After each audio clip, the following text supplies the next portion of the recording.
দেশে ঈদুল আজহাকে কেন্দ্র করে রেমিটেন্স প্রবাহ বাড়ছে। মে মাসের প্রথম ২৪ দিনে ২২৫ কোটি মার্কিন ডলার রেমিটেন্স এসেছে দেশীয় মুদ্রায়, যার পরিমাণ ২৭,৬২৬ কোটি টাকা। দৈনিক করে রেমিটেন্স এসেছে ৯ কোটি ৩৭ লাখ ডলার। রোববার কেন্দ্রীয় ব্যাংকের প্রকাশিত হালনাগাদ প্রতিবেদন থেকে এ তথ্য জানা গেছে।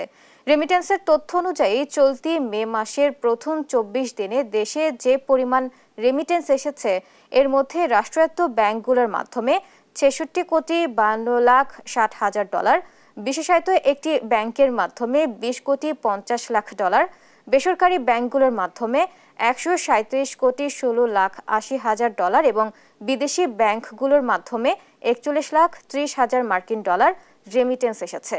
এর আগে দেশে চলতি বছরের মার্চ মাসে রেমিটেন্স এসেছে ৩২৯ কোটি ৫৬ লাখ ডলার দেশীয় মুদ্রায়, যার পরিমাণ ৪০,০০০ কোটি টাকার বেশি।